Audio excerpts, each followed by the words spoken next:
Hey YouTube, Joeboy here. So, chapter 911 of One Piece is out, so if you haven't checked out that chapter yet, I suggest that you do so because I will be spoiling you. Now that you have, let's begin. You know, people always say, right? They say that there's no point in theorizing about One Piece because you're always wrong. And those people clearly do not follow theories that closely, maybe only read or watch some of the very worst ones, because there's a lot of speculations that are proven throughout the course of an arc, throughout the course of the story, some more important than others. Obviously, the more complicated the theory, the less likely it is to be the case, but most speculations consist with baseline predictions that just make a lot of sense and are proven to be the truth. And that's another one that we got in this chapter, which was the relationship between Ace, probably the Whitebeard pirates, and Wano. We've been saying this for a very long time. The Whitebeard pirates have history in Wano. We know this for several reasons. There is a flashback in which Ace is making a hat for Oars Jr., and it's a Wano-style, Japan-styled hat. We can also see with a member of the Whitebeard Armada or Whitebeard crew, there is this character who looks straight up from Wano. His/her name is Izo. I say his/her because I believe that it is a dude who dresses as a woman. And of course, we know of the history of Oden Kozuki himself, who left Wano to join the Whitebeard pirates. Oden obviously from Wano. So I think that it's pretty easy to speculate that the friendship between the Kozuki family and the Whitebeard pirates persisted even past the point in which Oden joined the Roger pirates and then later returned back to Wano. So it makes sense for the Whitebeard pirates to have made visits specifically to the area of Wano that the Kozuki clan ruled, called Curry, which happens to be exactly where Luffy is during this chapter, and fully explains why this little girl would have some history with Ace. And this connection, I feel, is cemented even more because it's pretty easy to speculate that this little girl was some sort of subordinate or citizen of the Curry region. And so there's two things that are sort of related to this that I want to talk about, because as for Ace's specific connection with this girl, I think it's really hard to be certain of anything. There's a lot of possibilities, like maybe Ace saved her, maybe Ace befriended her, maybe she owes Ace something or other. Like, the possibilities are pretty open right now. But I just want to connect this to other sort of mysterious things that we've seen in the past. First off, we've seen in a flashback, Roger is talking to Whitebeard in an area that is covered with sakura trees. We've previously been talking about how it's very likely that there might be sakura trees at the top of this mountain that exists in Wano Kingdom because of what Dr. Hiluk said. So I think it makes this even more likely than it was previously that Roger and Whitebeard happen to be talking in Wano when we see them in the flashback. And this also makes sense because at the time Roger was sick, so it just makes sense for him to be in a place which might have supposed healing properties, which Hiluk claims the sakura trees have. And I also believe that this would give you additional perspective on just how close a relationship the Whitebeard pirates had with the kingdom of Wano, Oden, and Curry. I think that they visited often. And so this leads into another thing that was curious to many people at the time. Back in the Zou arc, shortly after everybody left the room with the poneglyph, we see everybody talking about their various connections and their histories with Nekomamushi and Inuarashi having been on previously traveled with Whitebeard pirates and the Roger pirates. Eventually panned over to Momonosuke, who wanted to chime in, and he says that he also seems to remember Roger. And based on what we currently know, that does not make a lot of sense, because Roger died well before Momonosuke was even born. Momonosuke is 8 years old and Roger died 24 years ago in the past. It does not seem likely that they could have met, but yet Oda still felt the need to include this line in the story for whatever reason. And so a lot of theories have stemmed from this. I made a couple theories myself, but probably the most popular rationalization that is not particularly interesting is that Momonosuke has confused Roger with his son, Ace. And here in this chapter we have confirmation that Ace in fact did visit the region that Momonosuke ruled over with his father. And in fact, they may have had a close relationship with the Whitebeard pirates, and he might have saw them often. Or at least Ace visited one time in order to form some connection with this Kunoichi little girl. And so why did I bring this up? Well, this could be further justification for Momonosuke confusing Roger with Ace, possibly, but it could also be evidence against that idea as well, because one thing that I thought was very purposeful and important is that this girl just turned 8 years old. She would be just a little bit younger than Momonosuke himself.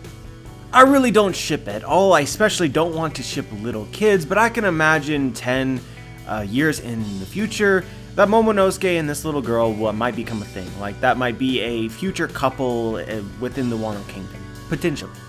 Or at least they might end up being close friends. They are the same age. So why do I bring this up?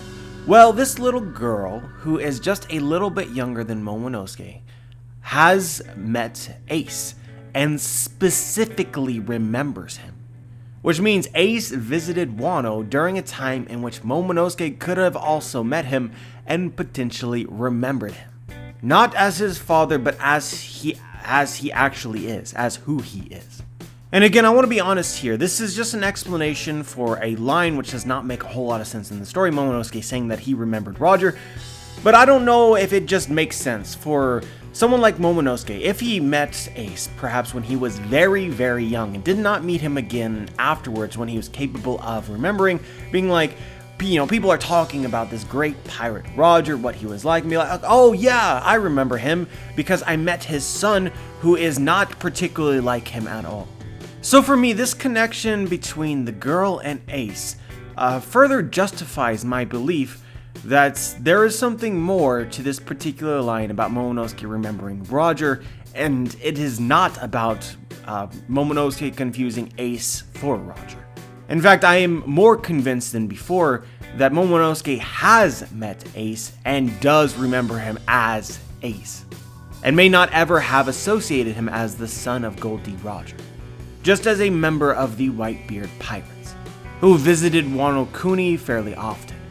But yeah, to get back to what this chapter actually gave us, and less about the speculations surrounding it, we learn a little bit about what has happened to the region of Kuri since Oden Kozuki and Momonosuke and all of their vassals have left or been defeated. And it seems like their name and support for them has become outlawed and taboo.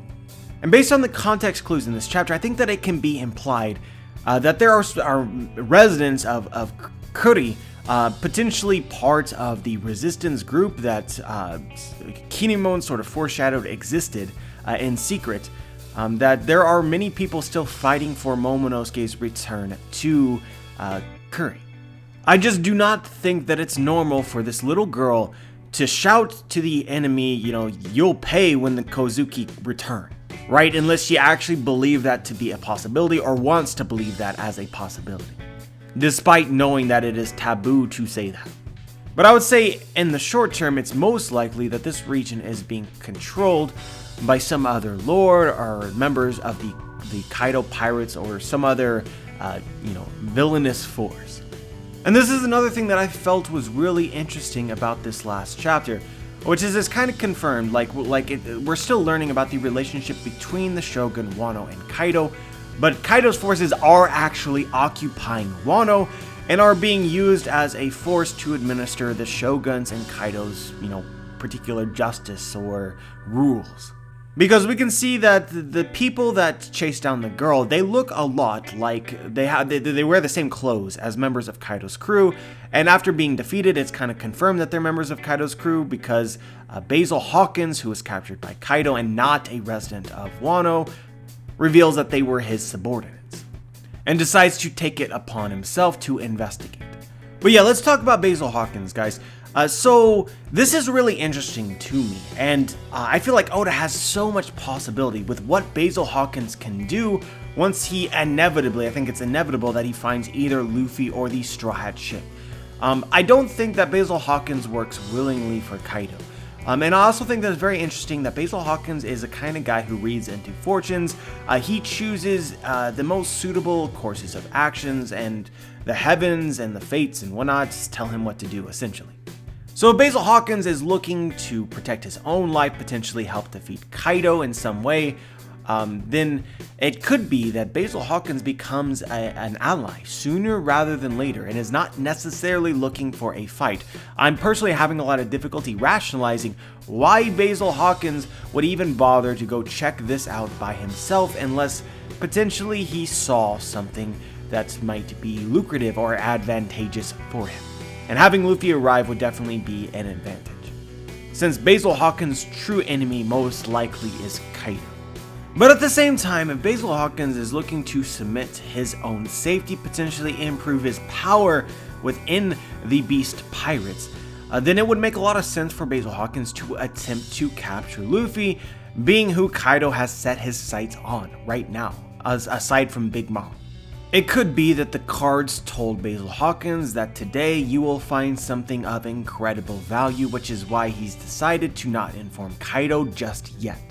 Which could also mean a very immediate fight and an opportunity for Luffy to get Basil Hawkins on his squad.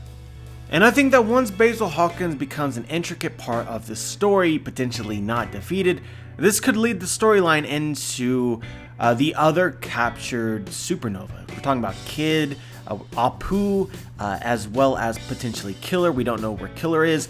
This could very easily and quickly lead to finding all of these characters within the story.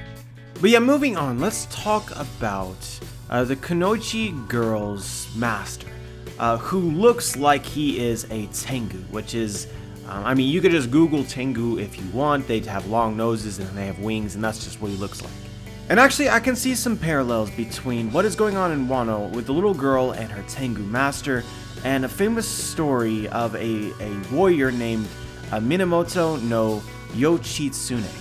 Basically, Minamoto, his father, was assassinated by a particular clan, but the clan allowed the child, Minamoto, to survive. And he was exiled to a temple in a faraway area where he met a Tengu who trained him to get revenge.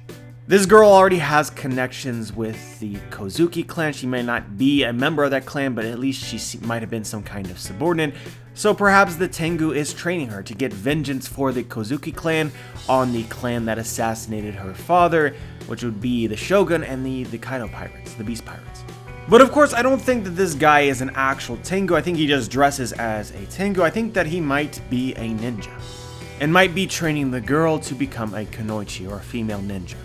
But yeah, let's briefly discuss some odds and ends that I felt like were interesting. First off, the octopus, which we met in the previous chapter and which drowned Luffy this chapter, was seeming to cry as he did that. I don't know if that was out of fear or what was going on there, but the octopus was clearly afraid, and I just thought that was interesting. The octopus just seems like a prime candidate to end up being a friend at some point in the story, so that was worth pointing out, I felt like. Another thing which interests me is that the girl, which what is her name? Otama? Otama is waiting on Ace, which means that she doesn't know that Ace was executed, which further backs up the thought that Wano Kuni is completely exiled from the rest of the world. They don't even receive the news. And lastly, she's sick because Kaito's factories are contaminating the water, which is pretty much all she's been able to consume on a daily basis because she's poor. By the way, guys, that story it made me tear up a little bit. That was, it hit a lot harder than I thought it would. But yeah, I'm expecting Chopper's appearance soon in order to help her, or maybe even a journey to the top of the mountain if this Sakura forest does have healing properties. I could definitely see Luffy taking her climbing up the mountain. But yeah, guys, Wano Kuni so far is moving incredibly quickly, and I honestly feel as though the beginning of this arc is a lot better than the beginnings of many of the recent arcs that we've had, including Zou and Whole Cake Island and Dressrosa. But there is still so much more to get into, we already know. But as always, I'm curious as to what you guys have to say about it. If you noticed anything from the chapter that I may have missed, just share your thoughts. Like the video if you like the video, dislike the video if you dislike the video. Make sure to subscribe if you want to be notified for my future content. And as always, guys, have a wonderful day.